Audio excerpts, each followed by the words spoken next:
Hello, it's Sandra from Conversion Minded, and today I have 5 tips to help you create Pinterest images that get crazy traffic.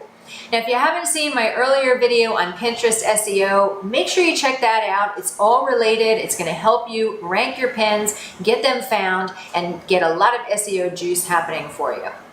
Okay, my first tip related to Pinterest images is to start with the right image size. Pinterest has been changing the algorithm a little bit, so we want to pay attention to this. It's important because if you go with the wrong image sizes, there's a potential that they might not display your pins as frequently. Okay, so we want to look at 2:3 ratio in terms of width to height.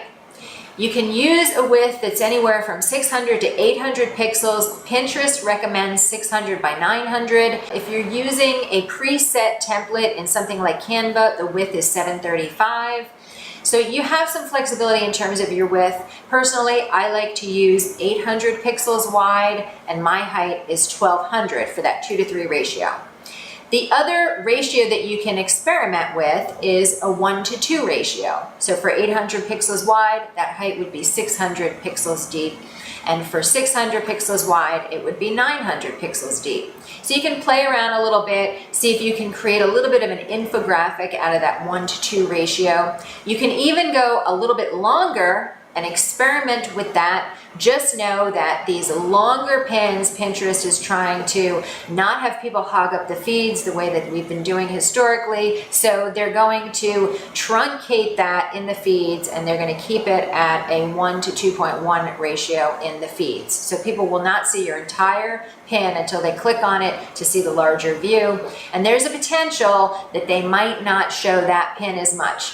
However, I still get the most traffic to my site from those longer infographic pins, so I'm going to keep experimenting with them.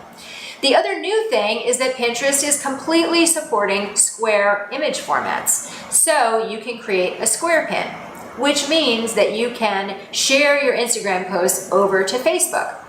Be mindful of where you want to drive that traffic back to, whether or not it's Instagram or your blog post. Pay attention to the URL that you're using in the description, and there you go. So tip number 2 for images is about fonts.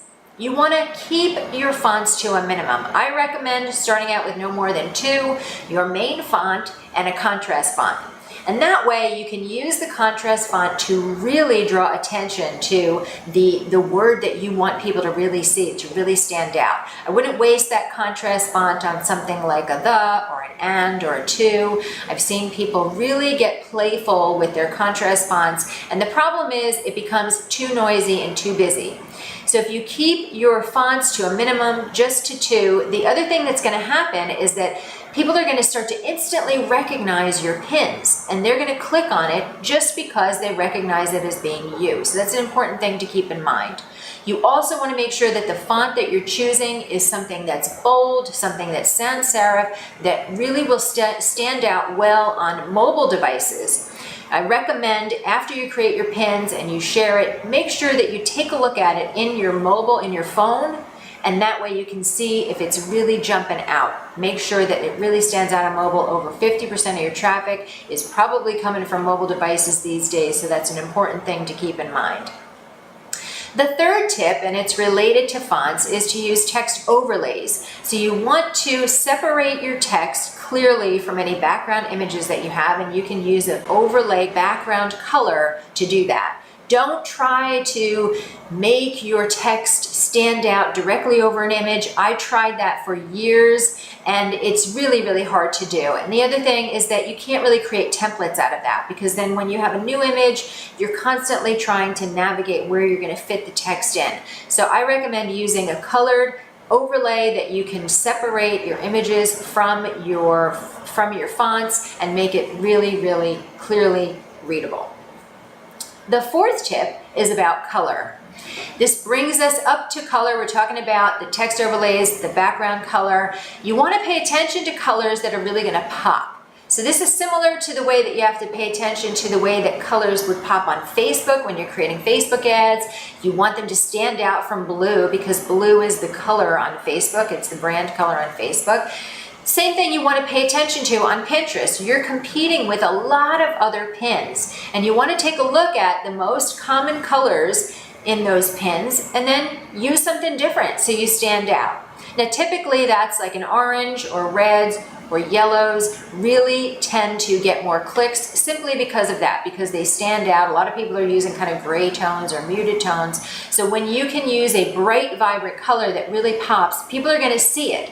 And you can test this yourself just by going to different boards, checking out some different pins, and seeing which ones really pop to you, and then start to use those colors. Now, if you don't already have those colors in your brand palette, that's fine. You can find creative ways to introduce them and to start using them. Now, my fifth tip is related to images. Make sure that you're using images that are on brand, that are relevant to your niche and relevant to your pin itself. I made the mistake when I first started out of creating images that I thought were just kind of cute and whimsical. And what I did is I grabbed an image of a dog who had a sign in his mouth, and then I put the title of my pin inside the signage. I thought it was really cute and clever. But the problem is that Pinterest actually sees your pins. The algorithm is looking at your images, and it's going to start to show you in search results for what it thinks that your pin is about. So the fact that I had a dog on there meant that Pinterest was showing me for pets rather than showing me for the actual topic of my pin. So be careful with that and make sure that you are staying on brand and make your image relevant to your pin. So those are my 5 tips for you today related to Pinterest images. Definitely make sure you check out that other video if you haven't already on SEO. And let me know also if you would like me to cover any other topics related to building an online business, whether it's social media, whether it's email marketing, creating products, increasing your sales, whatever it is, let me know. I'll be happy to create more videos to help you do that.